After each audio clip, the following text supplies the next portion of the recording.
¿Qué tal? Bienvenidos a un capítulo más de La magia del saber. Y como ya saben, tenemos esta dinámica de que periódicamente nosotros hacemos una reseña, cada uno de los integrantes hacemos una reseña. Entonces, el día de hoy prepárense para el terror, para el suspenso, para el drama, porque hoy le toca reseñar a Toño. Entonces, vamos a ver qué propuesta nos trae el día de hoy, pero antes de pasar con él, vamos a saludar a las chicas de esta sesión de hoy. Hola, Aurorita, ¿cómo estás? Hola, yo muy bien, muy emocionada de ver qué nos trae Toño porque ha estado muy desaparecido de este canal. Así es que pues yo emocionada y muy a gusto de verlos otra vez. Perfecto, muy bien. Pau, ¿cómo te encuentras? Hola, Olis. Hola a todas las personas que nos ven del otro lado. Pues yo muy contenta porque ya estamos concluyendo otro mes más y vamos a ver cómo cerramos con broche de oro. Perfecto, muy bien. Entonces, pues bueno, mi nombre es Olivia, estamos aquí. Pues ya los de cajón, los que estamos aquí.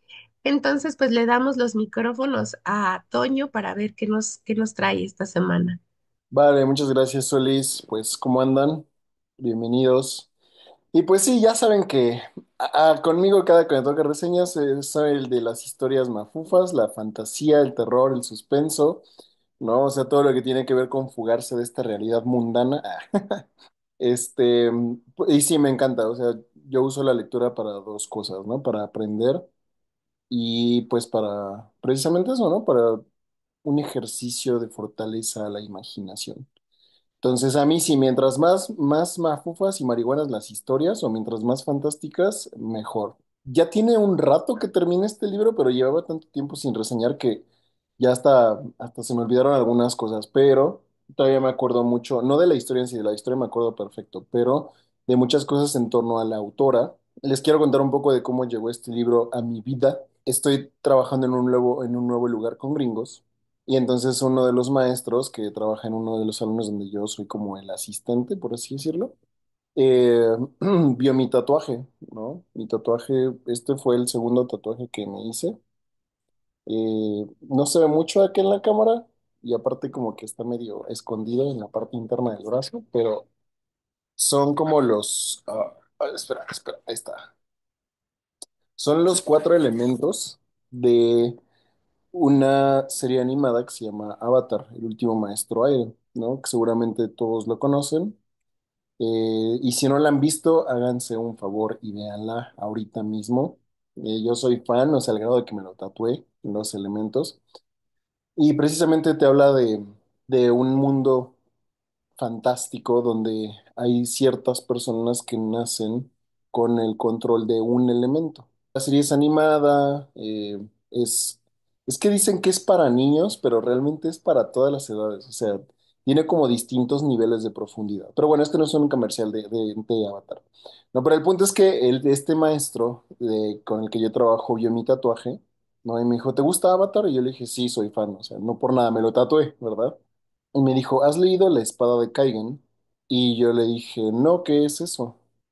Pero obviamente yo trabajo en Estados Unidos, entonces me lo dijo en inglés y este libro está en inglés. Es la única desventaja, ¿no? Que pues como vivo acá, pues ya me estoy leyendo libros que están en inglés.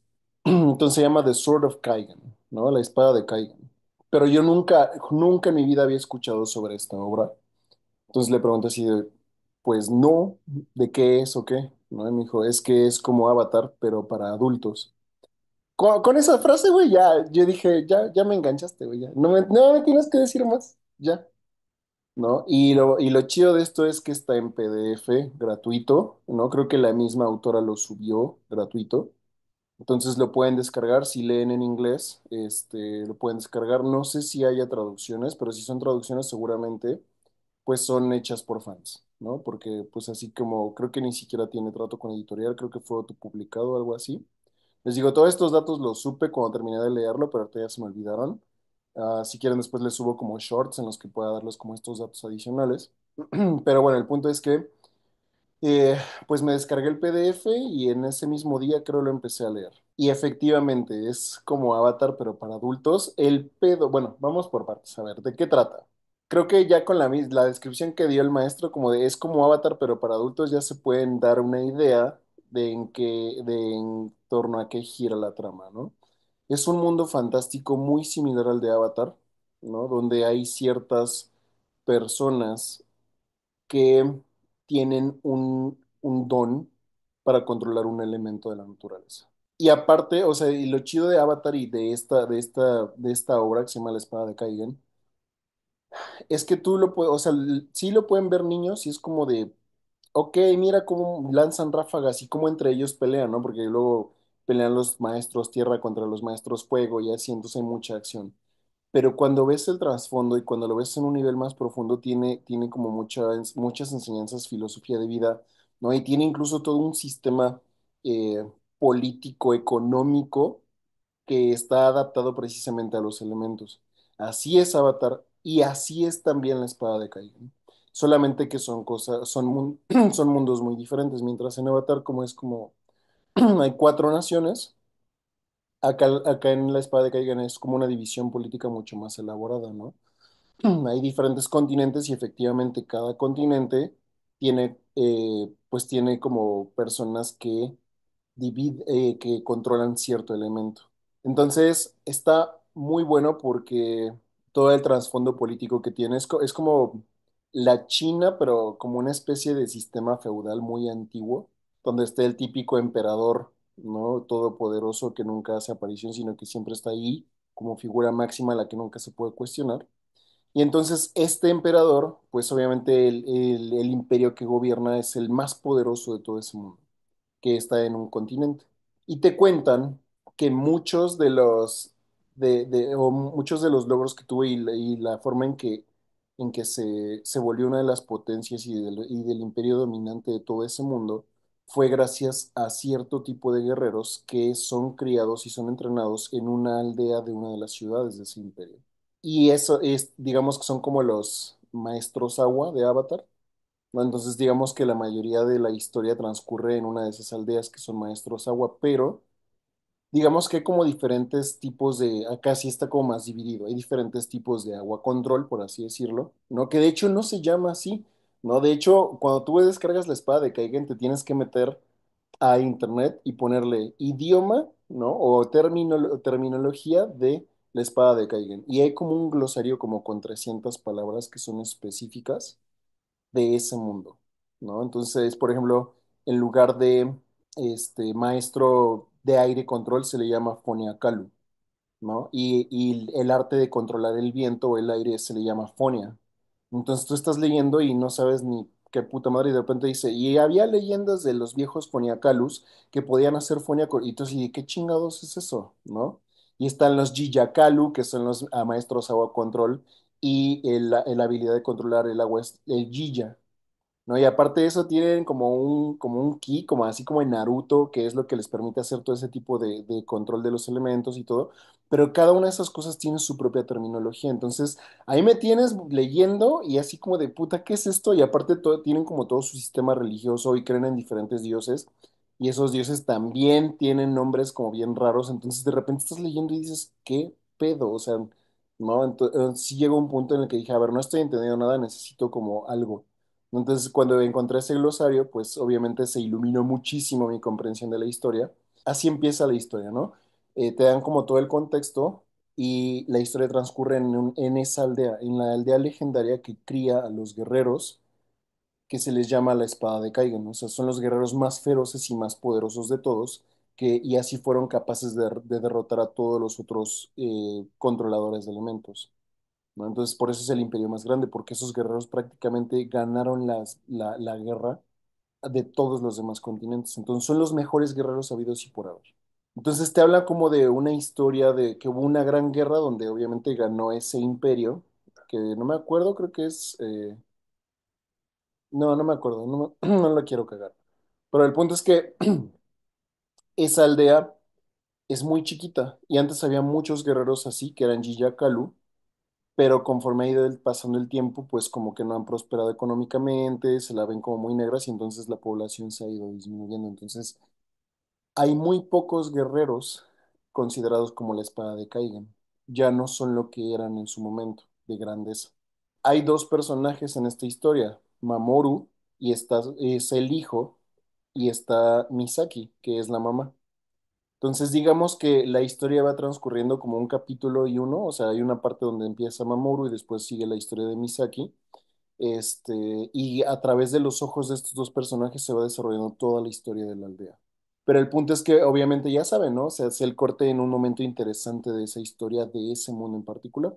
Entonces estamos hablando de una aldea que de alguna manera está en su etapa decadente, están como que apenas sobreviviendo, no hay muchos guerreros nuevos, no, los jóvenes son entrenados rigurosamente y todo, pero no saben lo que es la guerra ni nada. Y el padre de Mamoru y el esposo de Misaki es como uno de los jefes de aldea que son legendarios, son de los mejores Jijakalu que ha habido en la historia. Te dice que esa familia, la familia de Mamoru, es la única capaz de manipular el Jija o el agua control, por así decirlo, de una manera que formas un hielo, pero es un hielo tan perfecto que es capaz de romper incluso el acero de las espadas y solamente los más grandes Jijakalu son capaces de hacer eso, pero es una técnica que incluso dentro de la misma familia de Mamoru, no todos son capaces de dominar, ¿no? Entonces hay como una expectativa muy grande de que Mamoru domine. Mamoru creo que tiene 15 años o 16 años en la historia y tiene otros tres hermanos pequeños. Entonces hay una presión muy grande porque Mamoru domina esta técnica y logra hacer ese Jija perfecto y crear la espada de hielo. ¿No? No, tiene un nombre específico, pero les digo, no me acuerdo cómo se llama porque ya tiene un rato, tiene meses que acaba este libro y tiene toda una terminología. Entonces te narra, la historia empieza así, narrándote y metiéndote en el mundo de cómo es la vida en esa aldea, de cómo se entrena a los guerreros jóvenes, de cómo Mamuru es uno de los jóvenes más autoexigentes y eso por lo tanto el mejor, el más talentoso, pero a pesar de eso para su padre nunca es lo suficiente, ¿no? Típica figura paterna severa, ¿no? Y te narran toda la dinámica familiar. Entonces, como que empieza Mamoru con su historia y de repente en esta primera parte con Mamoru llega al pueblo un extranjero que también es como del imperio de los Aguacontrol, de los Jijakalu, pero él no es un Jijakalu.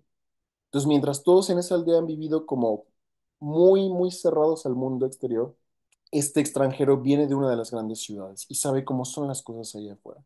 Y digamos que los aldeanos, al vivir como tan encerrados, es algo cagado porque es como te cuesta trabajo ubicar temporalmente en qué momento están, porque tú piensas como es como la etapa feudal de Japón o de China o de algún país asiático de esos grandes imperios, pero después llega este extranjero y este extranjero tiene un celular, ¿no? Y te dices, ah, cabrón, a ver qué pedo, ¿no? O sea, estamos en qué etapa.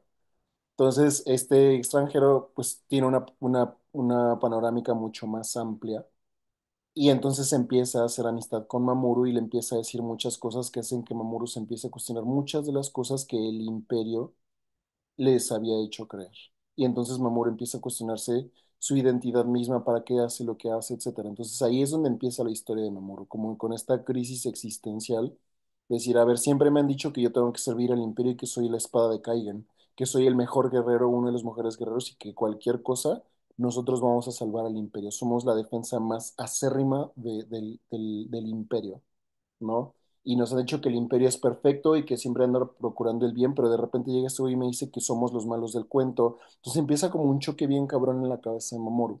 Por otro lado, Misaki es la mamá de Mamoru. Entonces Misaki empieza con una perspectiva mucho más familiar, ¿no? Te narra cómo es el día a día de ella y te empieza a narrar, pues, cómo cría a sus hijos y sobre todo la relación que tiene con su esposo, porque su esposo es un gran guerrero, pero es un hombre completamente frío. Es un hombre, ¿no? Para aquellos que saben de psicología, es un hombre que suena como bien esquizoide, ¿no? El tipo, como bien, como ella lo dice, ¿no? Quizá él es capaz de hacer la espada de hielo de Jijakalu porque su corazón es un témpano de hielo, o sea, ese hombre está muerto por dentro, ese hombre no siente nada.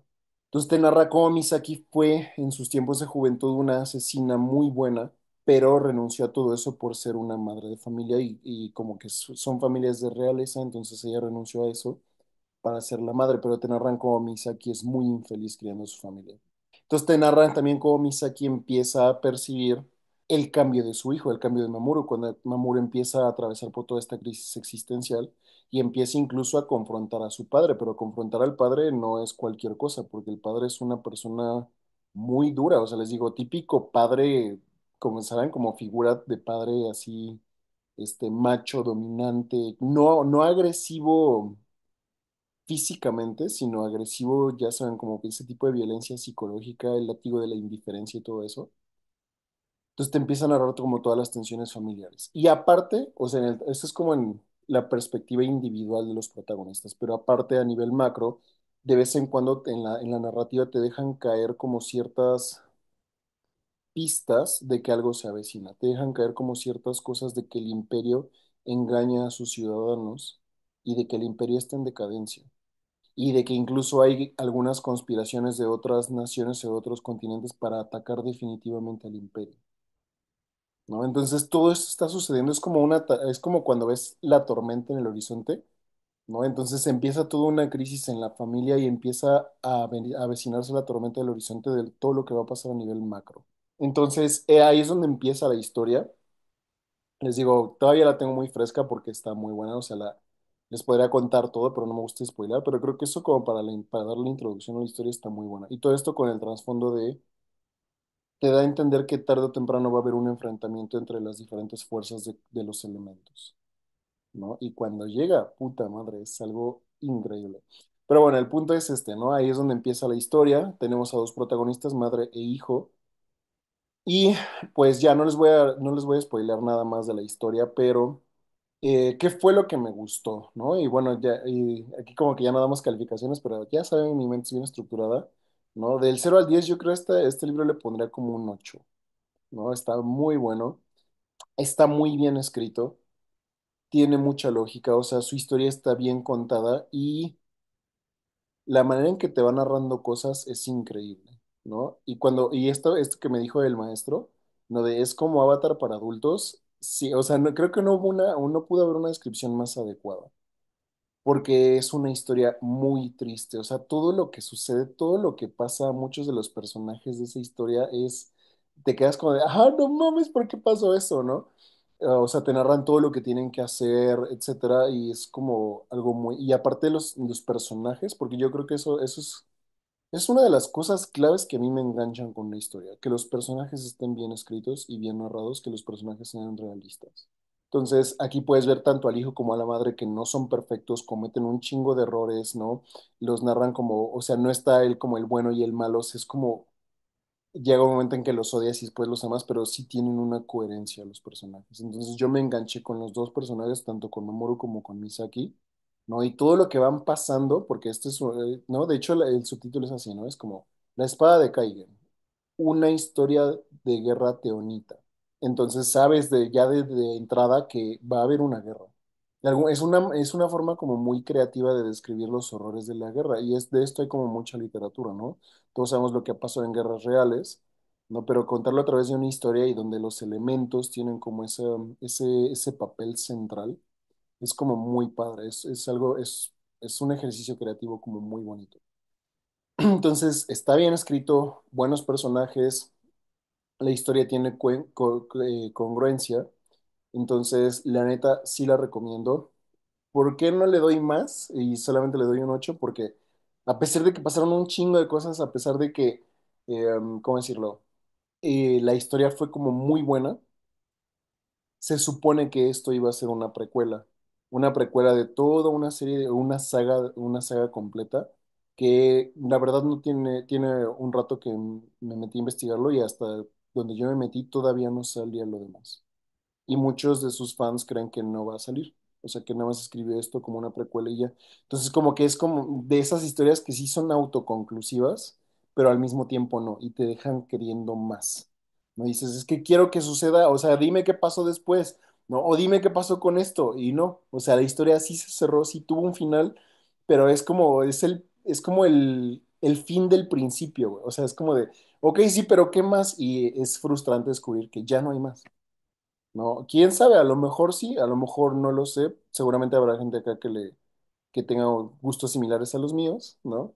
que sí conozcan más del trabajo de esta autora, que creo que es china, es M. L. Wang, em, pero hasta donde yo me quedé no había publicado nada más, ¿no? Entonces, les digo, es como, sí terminó la historia, pero esto es como nada más el principio, es como ver Star Wars y que nada más hubieras visto el episodio uno o te quedarás con el episodio 3 sin haber visto el 4, el 5 y el 6. Es como de, güey, a ver, espérate, ¿qué pasó? O sea, sí estuvo chido y todo, pero de ahí, ¿qué pasó? Entonces, eso fue lo que me desagradó un poco. Yo sí tengo un pedo con que no me den un cierre. Aunque el cierre esté culero, necesito un cierre, güey. O sea, necesito un pinche final.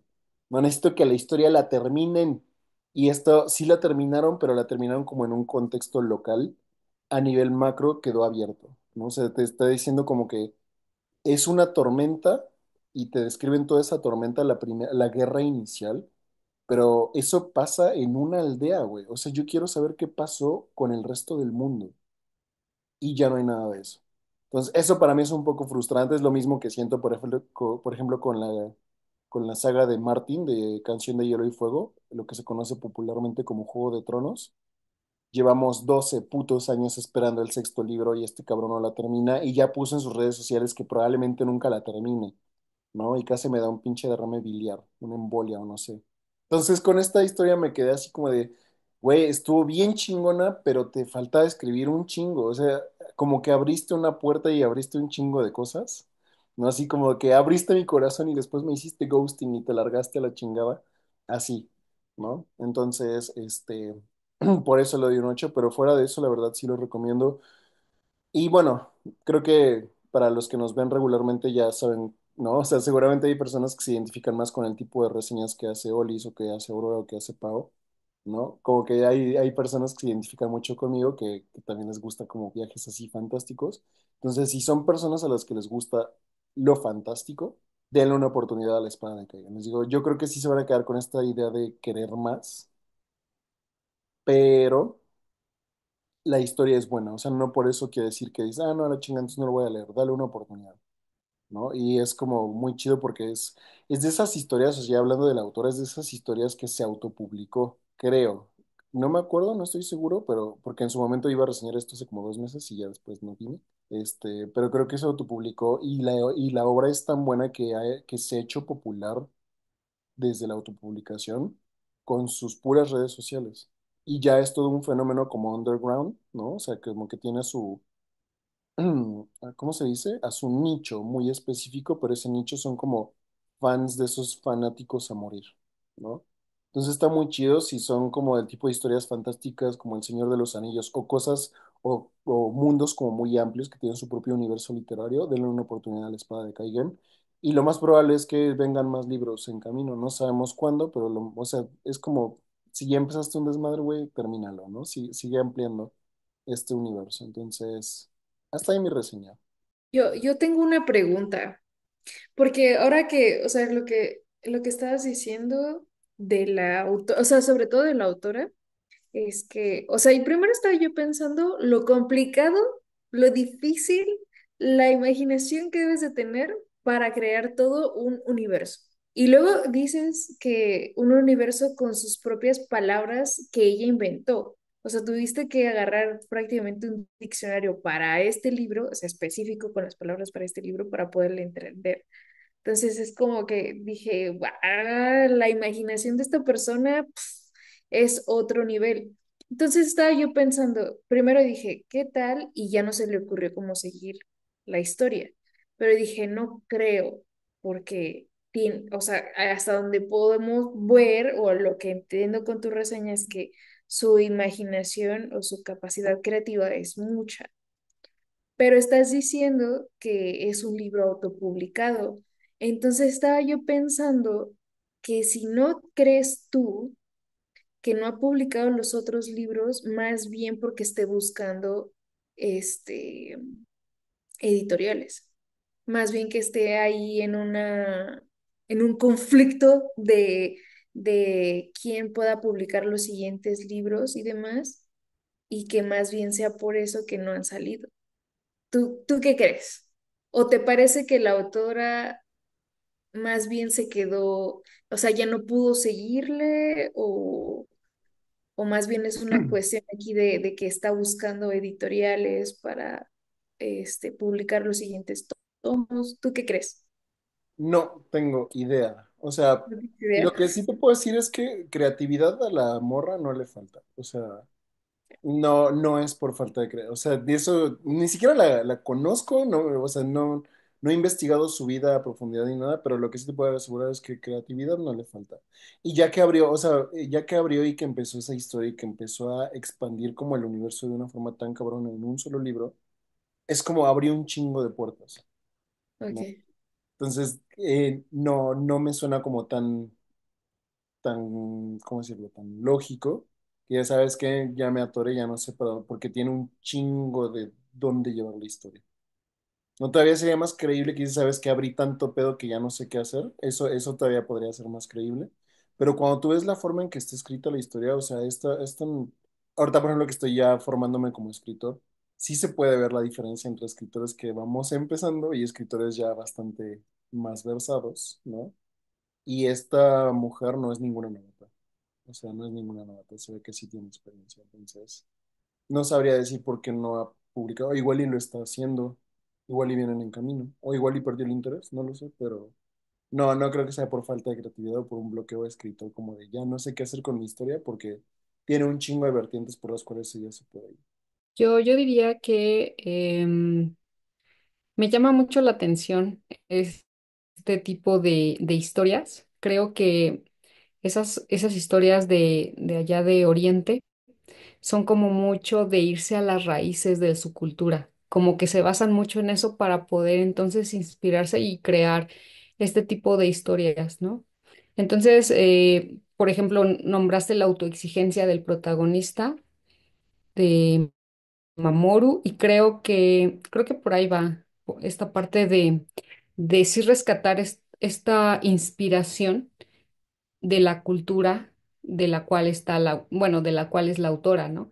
Entonces creo que trabajar esta parte de los cuatro elementos, el agua, la tierra, el fuego y el aire, creo que en algún momento llega a ser, como así decirlo, como una paradoja a la vez de tener esos elementos, como ahí no sé si lo haga de manera metafórica, por lo que cuentas, yo creo que tiene como que un trasfondo todo lo que escribe y todo lo que está relacionando en la historia. Entonces me gustaría mucho leerlo. Creo que ese tipo de historias que te dejan así como que con esa inquietud de qué va a pasar, con esa imaginación que dices, ah, pues tal vez el protagonista hizo esto o este personaje actuó de esta manera, ¿no? Entonces creo que vale la pena leer este tipo de historias. Hay veces que hay autores que lo hacen así como, pues por eso mismo, ¿no? Para como que dar algún mensaje o simplemente por hacerlo y por llevar una buena trama. Pero hay algunos lectores que somos así como más analíticos que decimos, bueno, pero ¿por qué actúa así este personaje? Y nos empezamos a involucrar, ¿no? Mentalmente. Entonces, creo que es una buena propuesta, un mundo fantástico que podemos empezar a ver, a experimentar. Y pues gracias por la reseña. Ok, yo voy a ser concreta. Rescaté dos puntos de lo que mencionabas. La primera que se me hace importante, y creo que esto lo podríamos mencionar así en cosas de lectores, ¿no? Cuando a veces las lecturas de un libro, de una historia, no las podemos seguir o no podemos tener el ritmo y requerimos de otros instrumentos y en eso salen a la salvación otros lectores que ya se dieron a la tarea de eso, ¿no? Y justo, no sé, se me vienen a la mente, yo he visto en internet a veces cursos para entender, no sé, a Nietzsche.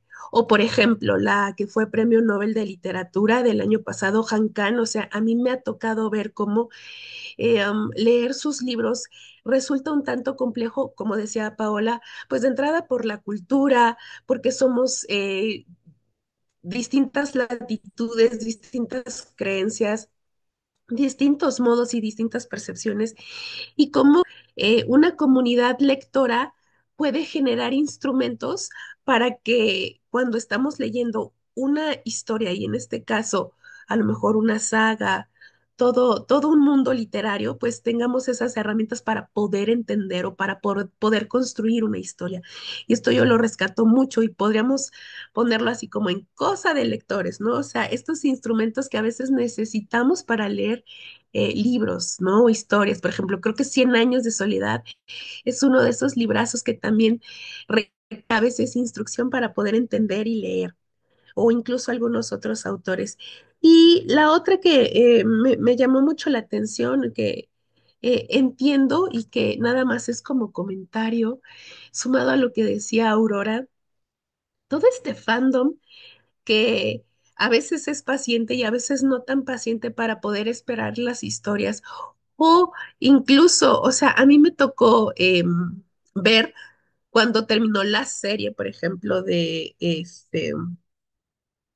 ay, la serie que te gusta, Juego de Tronos, como mucha gente terminó enojada por cómo terminó la serie, ¿no? Entonces, eh, este tipo de cosas que generan pasión y esta emoción en las personas, en los seres humanos, ¿no? Hace poquito yo descubrí una serie, por pura chiripa, descubrí una serie en una plataforma y ya más tardecito me enteré que está inspirada en una saga de libros y que la saga de libros justo se terminó de leer el año pasado, se terminó de publicar el año pasado y el año pasado terminaron de grabar la serie. Y hay un montón de fandom esperando esa nueva temporada, la última temporada. Y reconozco genuinamente cómo el fandom tiene ese talón para poder seguir las historias, para poderse involucrar y también para generar pues, esta mercadotecnia, este mecanismo de capitalismo que si bien es real, existe, sobre todo en estas sagas que llegan a ser muy famosas, muy largas, pero que generan mucho dinero y que atrás pues hay un montón de escritores, correctores, estilistas que están apuntando a estas historias. Entonces, esto yo lo reconozco porque cada vez más creo que se está dando este fenómeno y reconozco que muchos editores, muchos escritores o directores eh, de tele o de series, se están volteando cada vez más a los libros para que los libros los puedan llevar a las pantallas, ya sea como sagas, como películas, etc., ¿no?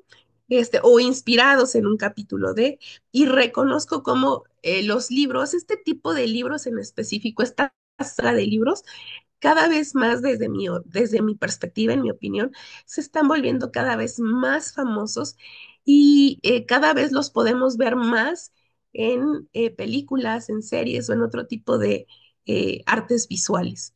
Entonces, pues bueno, hasta aquí mi comentario. Pues muchas gracias, Toño, por tu reseña, por traernos esta historia que sí, es verdad, ya no las habías comentado varias veces aquí entre nosotros y qué bueno que tuviste la oportunidad de comentarla.